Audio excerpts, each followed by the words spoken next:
ইরানের ক্ষেপণাস্ত্র হামলা ঠেকাতে ইসরায়েলে প্রথমবারের মতো অত্যাধুনিক ক্ষেপণাস্ত্র বিরোধী ব্যবস্থা terminal high altitude area defence THAAD ব্যবহার করেছে যুক্তরাষ্ট্র।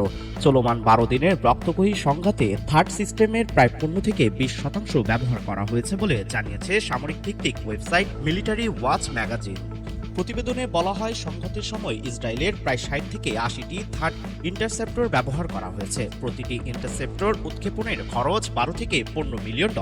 ফলে পুরো অভিযানে শুধু থার্ড ব্যবস্থার পেছনে মোট ব্যয় দাঁড়িয়েছে $810 মিলিয়ন থেকে $1.21 বিলিয়ন মধ্যে, যা বাংলাদেশি মুদ্রায় প্রায় 12,000 কোটি টাকার বেশি।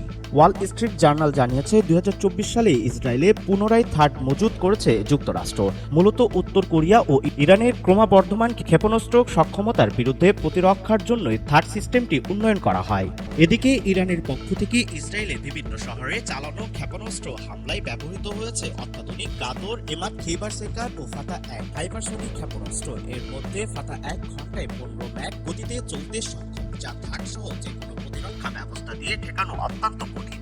যুক্তরাষ্ট্রের সামরিক সূত্র বলছে, বছরে মাত্র 50-60টি থার্ড ইন্টারসেপ্টর তৈরি হয়। ফলে সম্প্রতি সংঘাতে ব্যবহৃত ইন্টারসেপ্টরের ঘাটতি পূরণে কয়েক বছর সময় লাগতে পারে।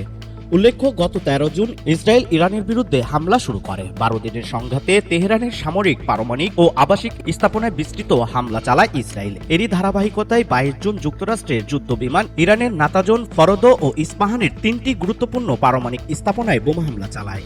ইসরায়েলের হামলার পাল্টা জবাবে ইরানের Islamic revolutionary guards corps IRGC operation true promise 3 এর আওতায় ইসরায়েলের বিভিন্ন শহরে 22টি ক্ষেপণাস্ত্র হামলা চালায়। এতে ব্যাপক ক্ষয়ক্ষতি হয় বলে দাবি করেছে তেহরান।